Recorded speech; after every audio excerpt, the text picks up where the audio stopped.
Same thing at the city or municipal level, planning is key. A lot of times you would have to go through a lender, either be approved through that, and then we would guarantee the funds.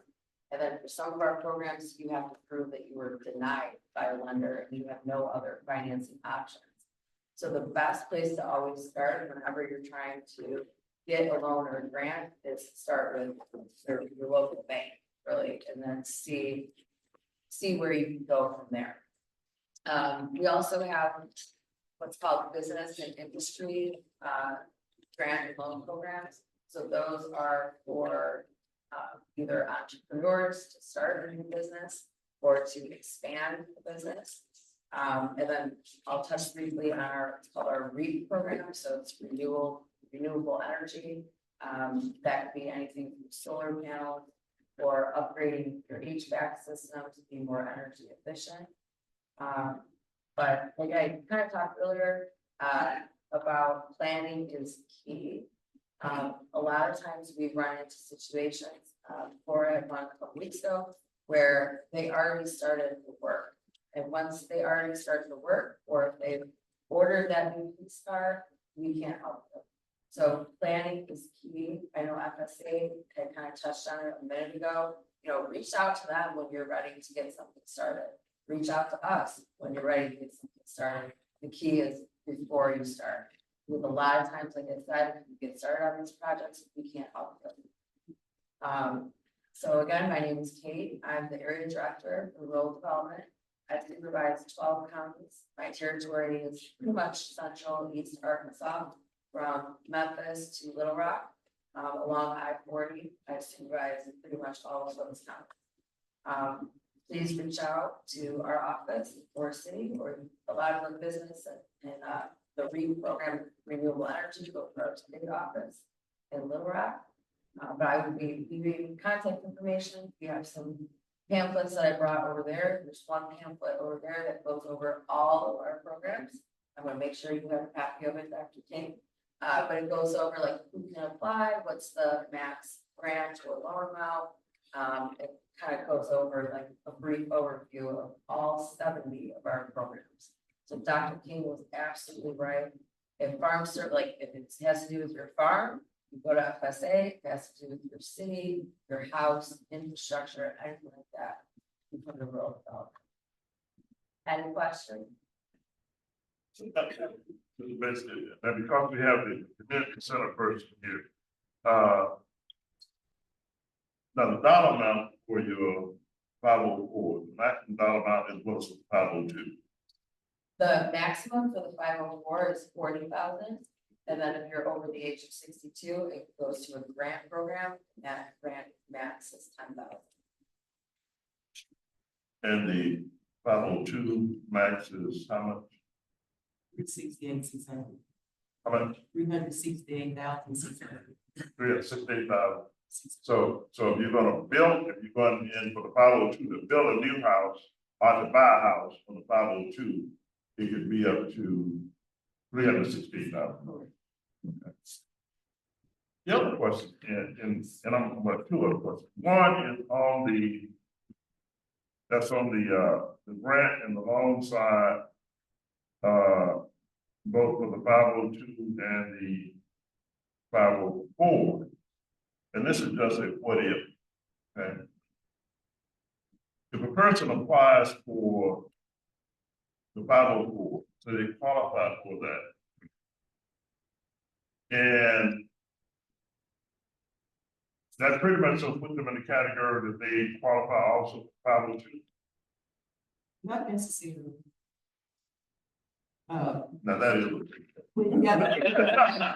it is because when you get into the 502, it's going to be based more on your credit, your real repayment.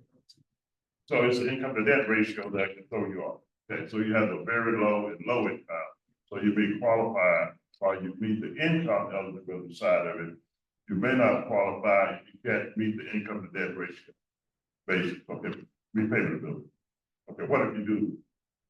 You do? Yeah. Well, I mean, there's a chance that you can still get the 502. See what I'm saying? Right. But I mean, 504 is gonna be mostly, the 504 is mostly for the repair itself. The 502 is mostly for the purchase. The 504 is mostly related to health, right? Health situations, rehabbing the house to bring it up to standard. Okay, to alleviate health issues. The 502 is to say have the house need. So if I qualify for both based on income and income to debt ratio, ability to repay, but my house that I want to rehab is not rehabable, could I get the 502 then just buy a house? Yes. Okay, or could you use, because you can't use the 504 to purchase. No. It's a renovation only. Right. So that should be looked at in a parallel fashion when you're dealing with servicing that. The option basis, capital needs assessment on the 504 side, is it feasible? And then eligibility determination, do they meet it on the 502 side of the boat? Basic factor being income to debt ratio. Feasibility, ability to pay. Right. Okay. If they had a cosigner, say they had a child, that would cosign to give feasibility on the 502 side, because it makes more sense to just purchase a house because you don't have enough money to rehab. Can they use a cosigner individual to do the 502?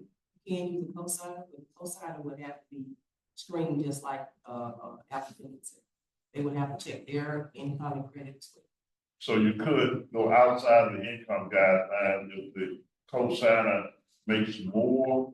No, we still would have to do the income guideline. No, I say when I say go outside, if the child's income is above the income standard, because it's not gonna be their house. Because one of the rules that you must live in the house, so the person to live in the house meet the income standard. But the feasibility to deal with the old house versus purchasing the house, they need a child to co-sign to deal with the ability to pay. Now, I'm not really sure about that because I have not per se had one that I had used a cosigner, so I'm not 100% sure about that. But once again, I can double check and get you some information on that. What she's saying though, what you're saying, the cosigner would probably add, more income and like you said, put them outside that limit. The purpose of these programs are to help people that can't obtain financing elsewhere. So typically, if you have a cosigner, you probably would be able to go through a bank. Our mission is always to help those that can't go the traditional finance route. So if you were in a situation where you had a cosigner, that cosigner, like she said, their income, their number of dependents, all of that would be figured in. So you're talking like whatever income I have, then my cosigner would have to go together, which would probably put that person outside of our limits. So it's not as much about security, direct loans. Right. Okay, well, what if you went to the bank and you got a guarantee loan versus direct loan you co-sign? Right.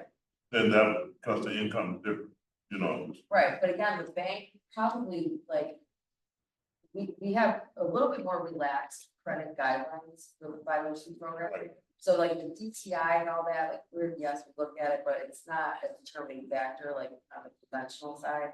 I came from private banking. So like the DTI there, yes, the program guidelines here, we acknowledge that you might be in a situation, you might be on a fixed income. We acknowledge that your debt to income ratio and your credit report might not look like it would on the conventional side. So that's why these programs are here. Again, if somebody has the opportunity to have a cosigner, they would probably go the traditional lending route. Again, these programs are meant for people that don't have any other options, or the bank looks at them, they're a risk, they're on fixed income, they don't have a lot of money in the bank. So that's where these programs really come in and help people out. So let me ask you, and this is on both. I'm sorry. Both the outside. So I guess it makes more sense there, because I know we run into this situation, I've had too many experiences in the past, And where you have the bidder to come in, it's only $20,000. Same thing now because construction costs much higher on renovation. So it would make sense for RD, community-based organization, third party to engage more with banks with their affordable housing grant program, along with your 502 program, create some of this feasibility and equity building for these underserved communities. And I think because you have a house built in 1968, and you need $60,000 worth of renovation on it. And that's just sort of the way we look at it from the developer side. And on the average, you're gonna easily run into that, with heating and air systems, code on electrical, and all the others that go along with that, and other deterioration. So you all definitely need to be at the meeting sometime with them. Oh, I can't wait. 25th. Those type of meetings are my favorite, because again, I have 20 years of private, underwriting experience in the private sector, so. I love those types of meetings, because I get to bring my knowledge from the private sector, and then I have almost 5 years with government. I came from the SBA as well, Small Business Administration, so I have experience there, so. Talk about guarantee programs, and they have their 5A and 7A guarantee. That's what y'all do, my advocates. Yeah. So y'all understand this question, y'all have asked, right, to these active bankers to participate. Yeah. No, I will be there, I think I will burn that. I want to come back to one other thing. You mentioned this is on a grant program. What about your self-help program? I don't think they have, y'all, I don't know if Lonoke has ever done a self-help program over here. Normally most of the self-help programs that I know of have been in, I think there's one in Marion, that's outside the central region. So this is something that is on my list of priorities, is the self-help. My territory, our area B territory, and of course, City B do not have any self-helps. The only ones that are going on in the state right now are out of our Fort Smith office. So with the self-helps, it's very similar to Habitat for Humanity. I've worked with them too for many years, so I really want to dig into this, but the self-help, it works like Habitat for Humanity, where you put sweat equity into the house. But it has to be like ran through a nonprofit, and that's usually our biggest hang up, are finding the nonprofits that qualify for that. Like they have guidelines, like what do they have to be in existence for 5 years or something like that, that's our biggest issue in the Forest City office, is finding those nonprofits that would qualify for the self-help program. So what are the major, what's the primary eligibility requirement for nonprofit? Other than being a nonprofit 501c3. Like I said before, there are certain, like the nonprofit has to be structured a certain way. They have to have a certain number of years of filings, Laverne, do you know much about self-help? I have never worked with self-help. Yeah, it's like I said, we don't get any of those applications in the Forest City office. But it is something that, if you find me the people, we'll get you the right, it's something like I believe the self-help program would be a game changer, especially in St. Francis County, Lee County, Monroe County, like those counties, I think would really benefit. We can find the nonprofits that want to do it in that area.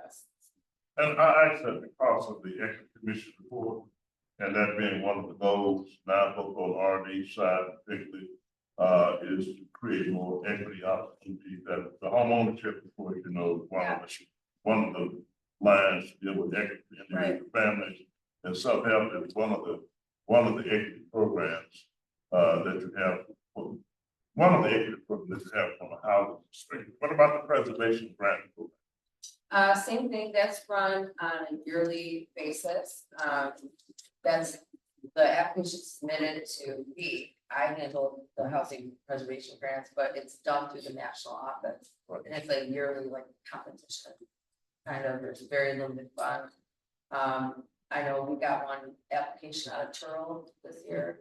I think they were renovating some apartment buildings.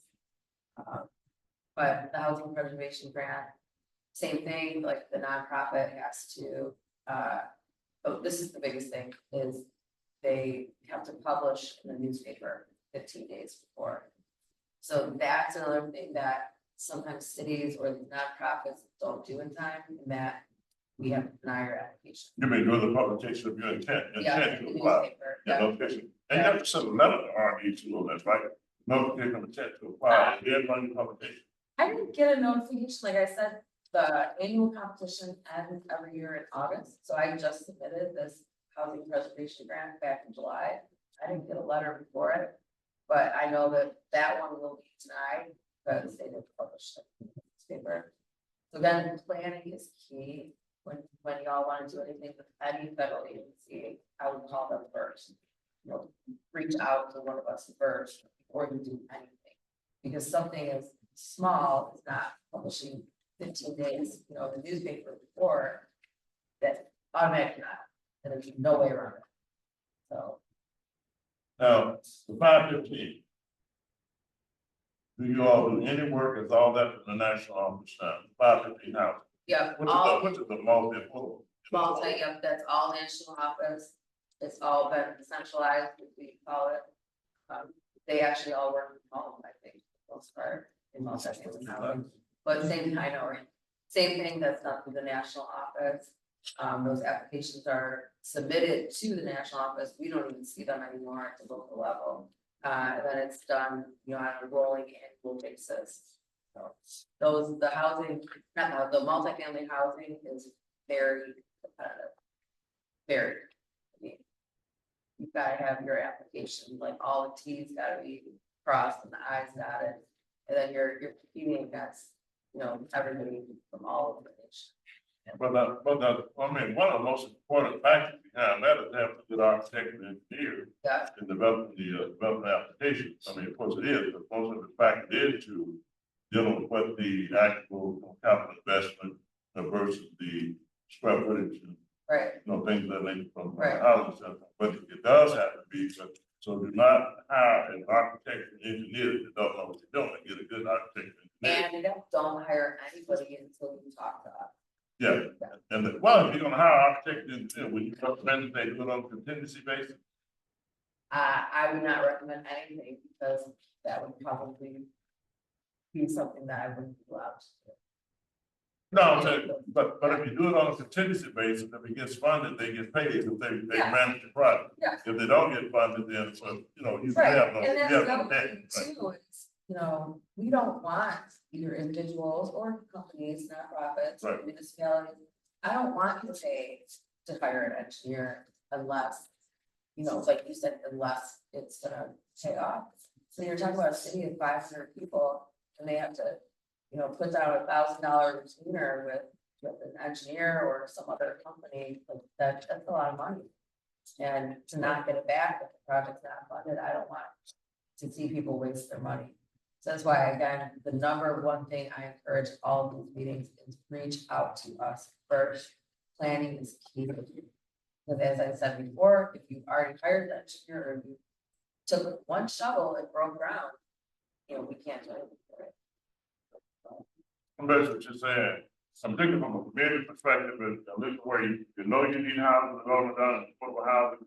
Affordable housing is a big thing on agendas now, particularly rural, more so for rural, underserved rural areas, than you have in urban areas. In certain census tracts, which you're not in those areas anyway. But I think what's important that individuals understand is that the process of doing that from a community development standpoint and utilizing rural development. It was a nonprofit organization, and the city working with the nonprofit organization. You need a certified engineer on the front end and make sure you understand what that agreement is, which is, when I say on a contingency basis, the person is hired and they only get paid if you get funded. So you don't have a debt after the fact, and we didn't get paid, but we owe you money. So you need to do them that way on a contingency basis. There are specific requirements and there are certain forms and documents in the 515 application that, you know, engineers would be more familiar with than anything, you know. And of course, anything on those plans then has to be approved by the state, where it goes to national, right? By the state engineers. I know you said you're not involved in it now, Yeah, they still go through. but still have to go to state engineering. So from the submission perspective, you have to have the sign off by the state that it meets all the specs and all the requirements as it relates to the 515. Does that same thing apply for housing as well? On those, the actual plans, I mean, certified plans, if if you're you're doing building, new construction. obviously, if you're building a home, you would have, state involved, but typically, like, when it comes to doing site inspections and all that, that's handled on the local level. Like, I just did site inspection the other day. So. I'm just saying, for the 502 program, and if you're not buying an existing home, that's one thing, the Right. appraisal on it. But if it's a new constructed home, then you have to have your engineering plans done. Those have to be signed off on and submitted with the application as an approval also with that application, right? Right. That's still required. Yeah. Question, I'm Ashley Crockett, housing director for Arkansas and Department of Corporation, and a new certified packer. Oh. Yes, So so, I'm just talking to you guys Yeah. pretty often, okay, but I have a question about our report, which Dr. King and I will be going through a lot of those applicants here, pretty soon, matter of fact, next week. But, for 504, if you have to have a licensed contract. yes, Us with a bid. yes, Package. yeah. And that is a requirement. That is something that has changed in the last few years. Like when I worked in the private sector, I did VA loans, and most VA loans require a pest inspection. So at the time, if work was like, if that pest inspection, termite inspection came back with findings, and we needed either work done or a structural inspection done, at the time, up until a few years ago, that contractor, we would go off of local laws. So if in Arkansas, if you all were not required to be licensed as a contractor to do work, then up until a few years ago, the federal government was fine with that. That has all changed over the last few years, where everybody has to be licensed contractor, to do any sort of work. Do you all this? We have like a list of people that like we've worked with before, but I recommend people just go online, go to the Arkansas website and, look at these people that you might have come work on your biggest investment, which is your house. Look and see if they have violations or if they've been, suspended at any point or anything like that. Yeah, I would recommend starting with the online search at the state website before I hire you. And one other question, on 502.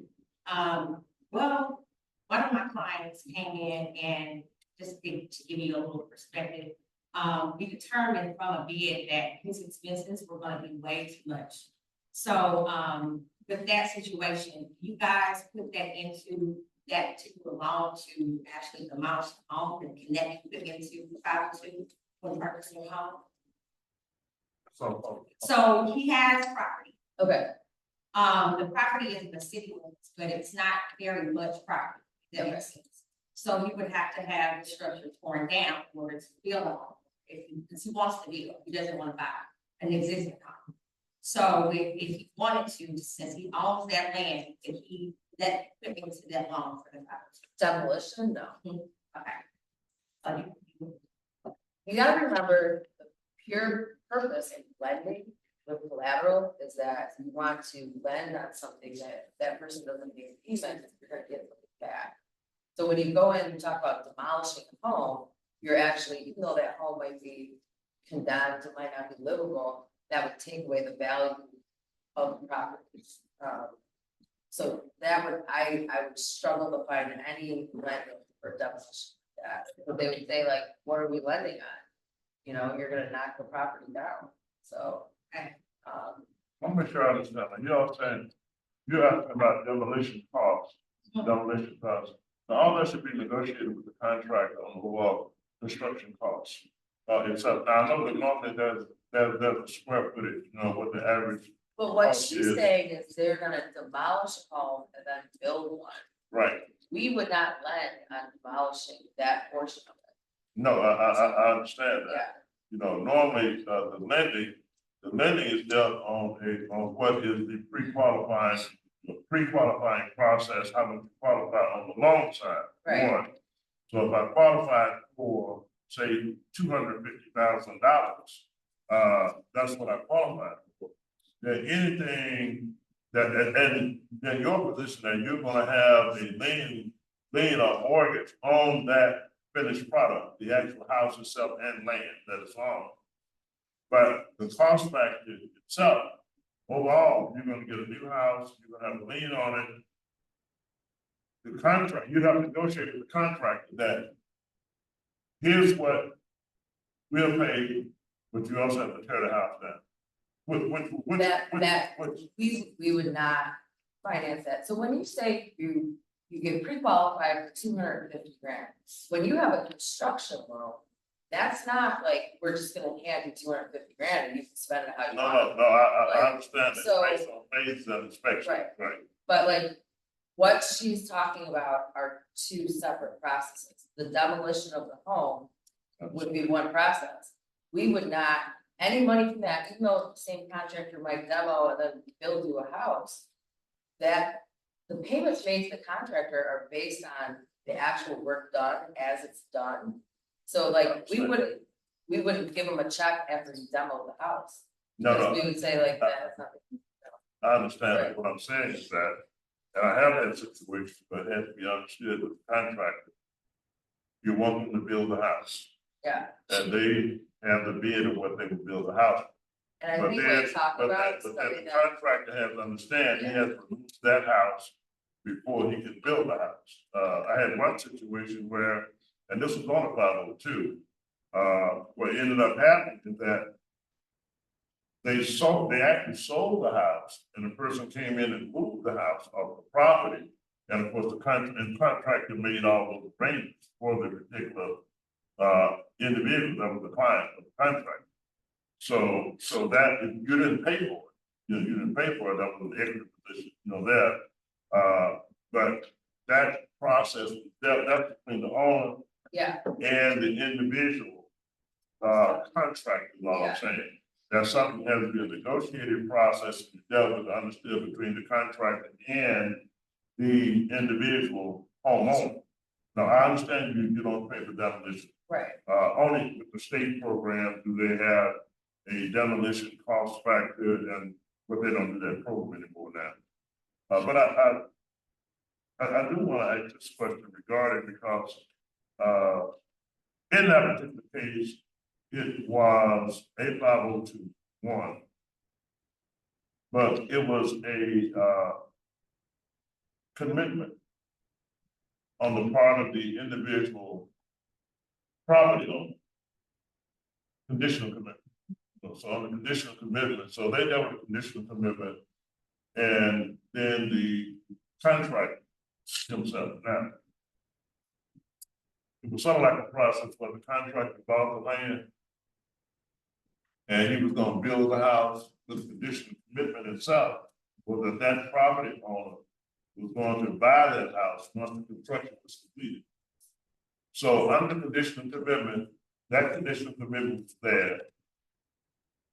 The property itself, that was a controlling function part of the property by the contract. They built the house. USDA rural development agreed to finance that property, that house, once completed, with the inspection and everything going through each phase. So everything from your infrastructure, your foundation, your framing, everything all the way through. So they took a step-by-step process. So again, all I'm saying, that has to be something that is worked through with the contractor and the property owner. Because you are the only fund the financing. I understand. Yeah. So it had to be a negotiated work process. Yeah, okay. So what would disqualify a loan versus denying a loan? What do you mean? Well, They're the same thing. now, because disqualifying a loan could be because of bankruptcy. I've heard the concept of it may be bankruptcy versus denying versus high property taxes.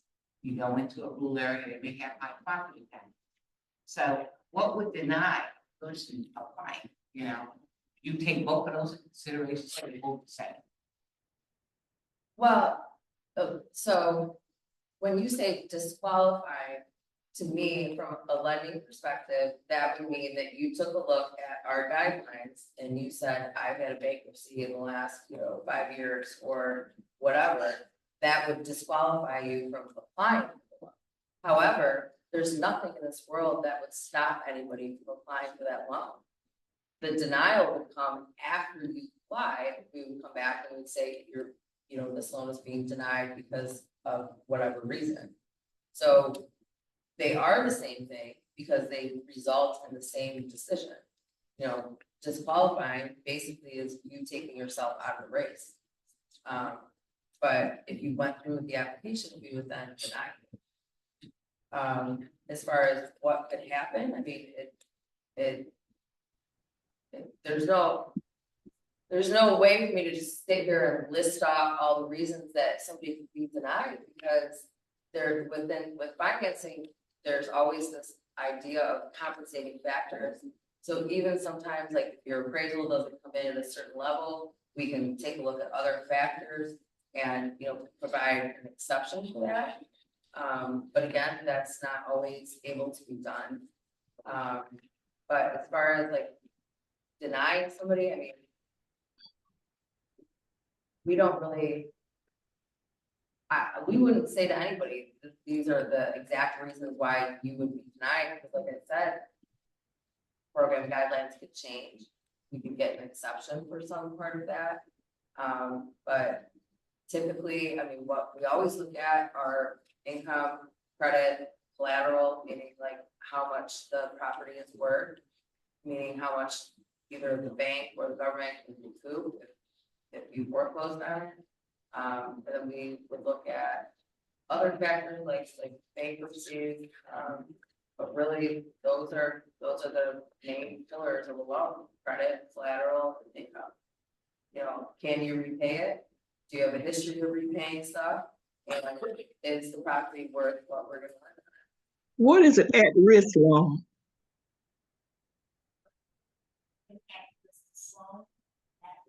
Was that a question? What is an at-risk loan? What's the at-risk loan? Yes. Let me say this, and I don't know how rural development makes a determination on that. You have any loan that you're dealing with, and if you're in just say, you have what, the low, very low category, Low income, very low income. and very low income. I would really rate very low income, you may qualify for it as being a high risk factor than one that may be in the medium income category. Well, the question is, what is an at-risk loan? If you word it like that, that means the loan has already been funded, right? She's not talking about application process. So an at-risk loan would be anything that's already closed that is at risk of foreclosing. So at risk. No. Okay, the question that I asked is that I applied a few months ago, FSA, for a home loan, and I was denied. So I had a hearing. And in that hearing, whoever that was over the loan department had said, and finally just got down to the point that said that the reason why they denied me because they felt like I was a risk. But I was working on credit and working on some debt, and I got those debt, some of them cleared up, but they still, at some point or another, didn't consider my loan to be valuable to be to consider the loan. So that was my question, about at risk. Yeah, that term at risk, I haven't really heard that. I mean, there's high risk. But you went through the application process with FSA, and then they ended up denying it. Again, that would mean something in the guidelines, I think what it means more is high risk. Yeah, that's what I'm saying, it's at risk. Yeah, you were saying, you were saying at risk, and that's what I was going to different categories. You're probably speaking to a high risk, it would be a high risk loan. It sounds to me like they may have been looking at the income to debt ratio. It could have been a situation, you mentioned that you dealt with your credit score, tried to improve the credit score because of certain things that you paid off, like you paid off certain things that was on your credit report. And so that now because it was a high risk, because certain things existed on your credit report, it could have been a judgment. Of course, that would have created a high risk situation for you against any investment that would have been made on the house. And I'm not looking at the letter determination on that. You should have come to us to do your appeal though. You know, that there are a number of areas they look at for high risk. It could have been a situation as, when you say, and I say what address for high risk, it could have been a situation that it has to deal with your consistency for employment. If a person has been on a job for say 3 years or 2 years to apply, but your work history shows that all your work history prior to that point, that you were never on a job any more than 2 years or 1 year, then you were unemployed for a period of time. That could be considered as a scoring point for risk factor. Okay, you have not been consistently employed for 20 years or 15 years in a job or 3 to 5 years.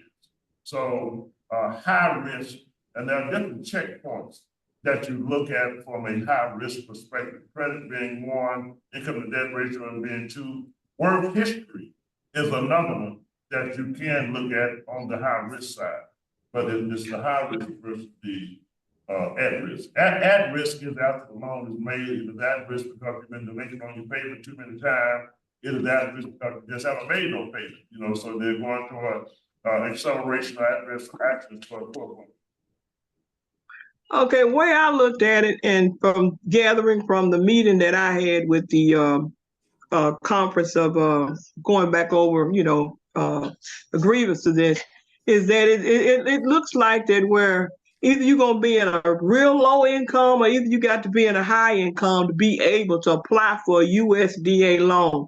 That's the question that I have, because I'm listening at you all talking about how you can get a loan to build a new house or get a loan or grant one, a loan or whatever, 504 or 502, to get to repair an existing home. So when I asked about that, they told me that they didn't lend money for a house that needed to be repaired. Well, I'll tell you what, I'm gonna recommend this to you, and I really appreciate your question on that, because we do have those challenges out there, and the reason I gave reference to some of the other issues around equity. And do you own an existing house? I'm part on, I don't own my own home. It's family home that I'm living in now. That's why I was looking to purchase my own home on my own property. And so, but somehow or another, it just didn't go through. Well, let me say two things on that part. One, if it's the one you're living in, and that's an air property situation, they do not make loans to do renovation or repair on property where there's undivided interest. So that definitely would be a very high risk situation if they did it, even on making the 1% loan for renovation and repair. That's one. The other the other one that you have joint interest in, it might be more feasible that you purchase that the interest of that individual out on that property. That's another loan program which is due from some service agency, third party lending on air property that we may need to talk about. But if you would, I would recommend you call our office and leave your name, not leave your name, and talk with Ms. Crockett. Regarding that, we'll do an intake on you and look at the overall situation as far as what has occurred and what the options are, for possibly going back or if things have not been cleared up. And it may be, and get an assessment on the house, and that may be your best out, is to deal with the ownership, getting clear title ownership on the property, working through that way with the family members and doing a renovation on that property. Well, the property that I have is in town. So while I'm looking at going to the rural, I have property in the rural, and that's why I was wanting to build a house in the rural or either purchase a house out in the rural with a farm loan. But somehow or another, like I say, I guess I don't know. Because I come up with the evidence because they were saying my income. I'll tell you what they was looking at. Income of a vehicle. I had co-signed with my niece, but she made the payments, and they were saying that I was not bringing in enough income to cover for payments. And I tried to tell them that my niece is the one that makes the payment, and I provided them that information, but still, the loan officer said I was a risk, that she didn't want to take that risk. That's how she said it. Because I think I had a recording of that meeting, that she did not want to take that risk on me. So that's what I'm saying. What can I do as an African American woman to purchase a home at this time? What do I need to do? Ma'am, let me just say this, and trust me, I'm for you. Anything we can do for you, we're gonna do it. To deal with that eligibility factor. I better understand now why you said it was a high risk, because we have an outside factor there. So that gives more clarity to me. You had an outside factor on an obligation that you had financially, the fact that you co-signed. But that's what created the high risk. So it would be a high risk situation, although your income to debt on your direct obligation, financial obligation, but you had an indirect financial obligation based on that co-signing. That's what created the high risk factors on the loan. What you need to do, you can't remove yourself as a co-signer until the sale the car and don't co-sign it and pay off the loan. And then go back. Now, I'm not saying you have to do it. You said your daughter. I'm trying to be realistic about it. Again, No, I said my niece. It was my niece. It wasn't my daughter. It was my niece that I co-signed with. But she makes the payment perfectly every month, So it just wasn't it, what have you. Ma'am, I understand 100%. I understand 100%, and that was for your niece. But you also have an obligation that created that high risk factor. It's not an at risk, it created a high risk factor because of anything. Because of anything, if your niece became unemployed, decided you weren't gonna pay that notice to obligation. That's where the high risk comes, and it changed your whole income to debt ratio because of a risk factor that's out there.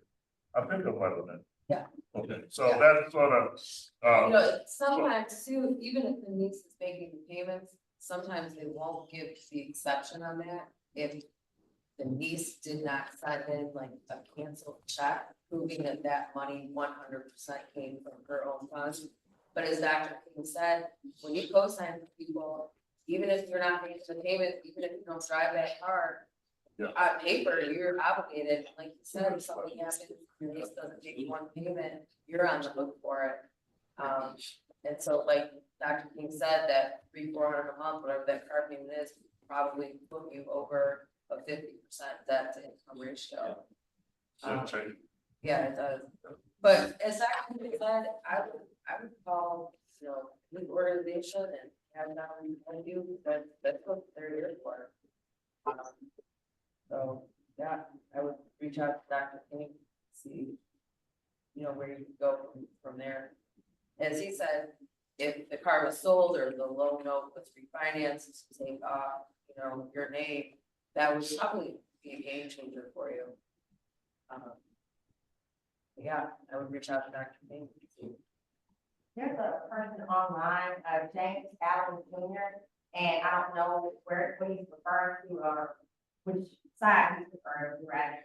But he said that I was denied too for the purpose of land. So I don't know if he's talking about the farm side or housing side. So if you could, Mr. Allen, you could clarify that.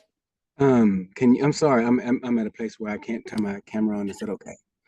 But I was, her story is 100% sounds like mine. We have too many ways that we can be considered high risk.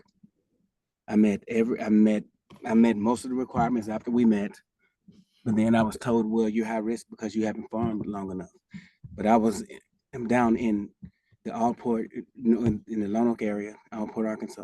I was trying to purchase close to 9 acres. My grandfathers were farmers. It's good enough. Were you trying to buy farmland or were you Yeah, trying to buy I was, land? Okay, that's the Farm Service Agency. Let me yeah, ask you this, were you going to farm the land? yes.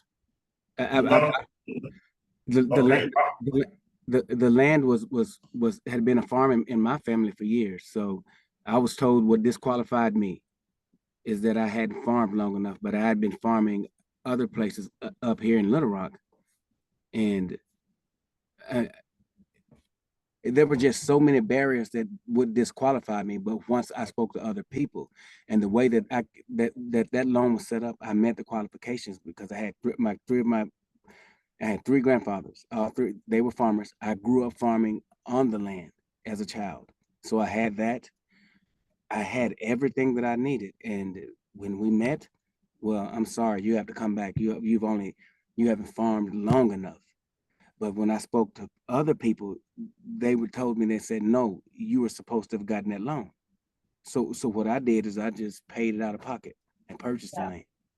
And yeah, I purchased the land out of pocket. And I'm just in the process of now of trying to farm it. And I come to these meetings just to get advice. But her story sounded similar to mine and others that I've spoken with. Yes, you can get the loan. But if you're an individual who doesn't have much already, who's coming to you all for these things that are lined out, and then once we meet, if you have 12 things that shows that you may be disqualified, and you pass the 11, but it's the one that's left there that kicks you out of it. What's the purpose of us even meeting and trying to apply and get these loans? Because the thing that I'm noticing is these programs are supposed to be set up for people like us. But then if you meet the qualifications, and because out of 12 qualifications, but you don't meet one that kicks you out, what's the purpose of even attempting to get the help? I wanna ask 2 questions before we go to FSA. One, what county are you in? Lonoke. Oh, you're in Long County. Yeah, I'm in Lonoke, and when I speak to you specific, I'm just not trying to say who the name of the person is because I'm not trying to put her in it. No, we understand. No. I'm talking about I'm talking about the person who I bought the land from. You know, y'all know her well, and I was when I speak to you all in private, and she was real upset because we knew I met the qualifications, but I told her, hey, let's just leave it alone because she was going through personal issues at that time. So I said, hey, just leave it alone, and I figured out a way to purchase it. So I do own it. I just bought it outright instead of taking a loan. And I'm in Hempstead County. Okay, you're in Hempstead County, that's the housing person, right? Yes, Hempstead. Hempstead, okay, okay. All right, I want to do 2 things here because otherwise, folk always keep me on track and they say I always mess up the meetings every time because I call the meetings and go over time. They say every time I do that, but let me know now, I'm just, That's what happens when you're trying to help people. Like that's what happens. But let me say this, one, this is for the purpose of being a discussion, a round table discussion, that's one, and all goes to the whole line. You're very fortunate. I know some your experience was that you purchased the land already, but the fact that you all, the new staff person that's over your area now, she's here, so she's hearing this. Oh, And I would like for you, if you could you put your name and county in the system. And our person, you do have your name and your phone number, so we can follow up with you. Yes, and I need to repay my membership too, so I need to send y'all that check.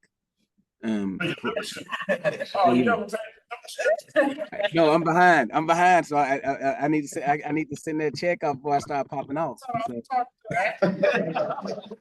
hey, I realized the other day. I said, "Oh, I'm behind. I haven't paid my membership yet." So I'm calling myself out ahead of time. That we have those paid members and those what we call patrons members, we don't get membership paid, so we work with everybody. I think No, I everybody need knows that. Y'all need y'all money. But if you put your name, phone number in, we can follow back up with you. And because we're almost out of time, we can follow back up with you, Mr. Michael Tucker or Mr. Larry Lofton. And we'll get with the Farm Service Agency, Miss Natasha, who happens to be here. I'm glad she's here. Okay, could you give your name and phone number, Miss Natasha with FSA, she's gonna follow up with you. Yes, sir. I just put it in the chat. James Allen Jr. Yes. Alan. Is James what? Allen Jr.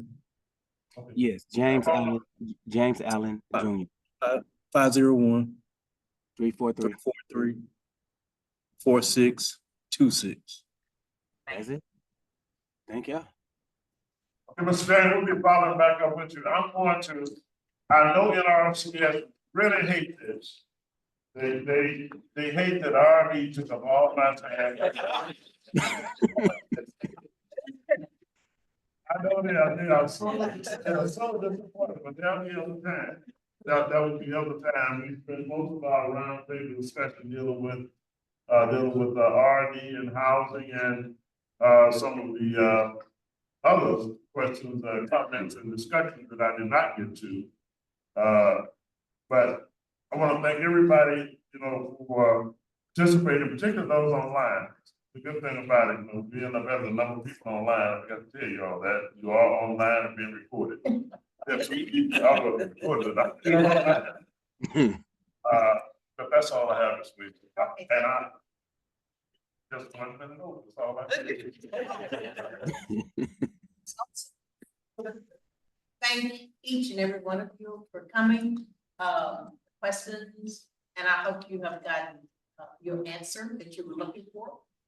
And now that you know USDA is here, what program that they have, that you will go there and call them and let them know that you're interested in whatever program that you're looking for. And talk with them, meet with them. You have faces in front of you now. You have information to contact them. And whatever county that you're in, you can call or get online, print out the applications, and call. If you don't know how to complete it, call them, call us, and we would certainly call us. Good. We will be happy to do what we can for you. Right?